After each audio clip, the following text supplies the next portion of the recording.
J-3 avant cette finale de Champions League que tout le monde attend. L'équipe est au complet.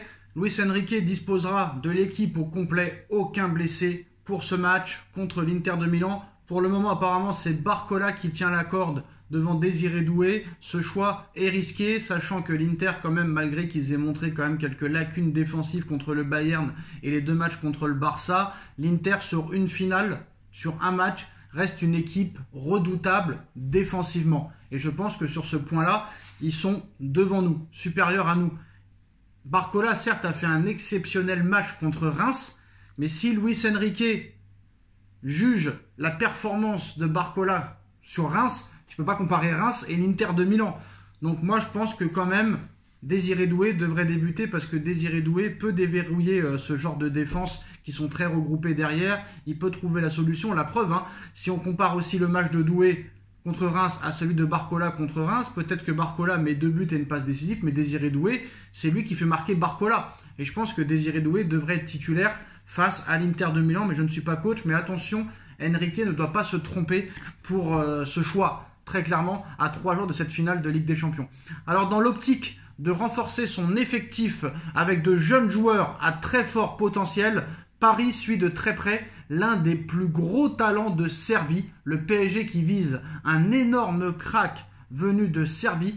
Donc, depuis ces dernières années, le Paris Saint-Germain ne fait plus totalement dans le bling-bling. En tout cas, au niveau du recrutement, les décideurs parisiens ont pris la décision d'abandonner l'idée de baser leurs recherches sur des vedettes mondiales du football. Désormais, Luis Campos est tâché de se concentrer sur des jeunes joueurs à fort potentiel, qu'ils viennent de championnats majeurs ou d'ailleurs. C'est dans ce contexte que sont arrivées progressivement des pépites comme Joao Neves, Désiré Doué, Bradley Barcola, Pacho et plus récemment le jeune Renato Marin qui sera le 3e gardien qui a signé. C'est la première recrue du Paris Saint-Germain, Renato Marin. Et selon les dernières indications, le PSG n'en a pas fini avec les talents du football européen. En effet, le club de la capitale suit de très près la situation d'Andrija Maskimovic. Selon les informations de Christopher Mitchell, le journaliste allemand indique que le Paris Saint-Germain entretient une relation très étroite avec le milieu offensif serbe de 17 ans. Mieux, les représentants du dernier champion de France ont même déjà rencontré le joueur. Les décideurs parisiens le considèrent comme un talent à part et on peut les comprendre. En 45 matchs disputés, toutes compétitions confondues cette saison, le crack de l'Étoile Rouge de Belgrade a inscrit 10 buts et délivré 10 passes décisives en championnat serbe. Un total qui lui permet de voir s'ouvrir les portes des plus gros clubs européens. Sa belle saison réalisée dans son pays natal a en tout cas fait exploser sa cote. Selon les données du site spécialisé Transfermarkt, la valeur marchande d'Andrija Maskimovic est passée d'1 million d'euros au début de la saison 2024-2025 à 10 millions d'euros après quelques mois en professionnel. Sans aucun doute un joli coup à moindre coût pour le Paris Saint-Germain qui voudrait absolument recruter le joueur cet été. Le Paris Saint-Germain aussi a une autre piste, une piste japonaise, et oui, assez surprenant. On l'a appris aujourd'hui. Donc on sait que Luis Enrique regarde de partout, tous les championnats de jeunes, tous les championnats étrangers, pas seulement l'espagnol, l'italien, l'allemand, le portugais, etc. On a appris aujourd'hui que le Paris Saint-Germain s'intéresse à un international U20 japonais. Selon le média très sérieux japonais Sponichi, le Paris Saint-Germain souhaite recruter l'arrière-gauche international japonais U20 Keita Kosugi, 2006, qui évolue à Djurgården en Suède. Le Celtic Glasgow et l'Atalanta Bergame seraient aussi intéressés. Il viendrait pour suppléer Nuno Mendes à ce poste. Comme on sait, il n'y a pas réellement de doublure en tant qu'arrière gauche, même si Lucas Hernandez peut être arrière gauche, mais Lucas Hernandez n'est plus aussi bon qu'il l'était il y a quelques années, on va dire. Et voilà, c'est une piste très sérieuse du côté du Paris Saint-Germain qui, on va dire, évalue la possibilité de faire venir Keita Kosugi au Paris Saint-Germain cet été. On espère que ce ne sera pas pire que Monsieur Kang In Lee qui lui est sur le départ. Voilà, donc une star japonaise pourrait arriver à Paris parce qu'apparemment c'est un grand espoir du football japonais.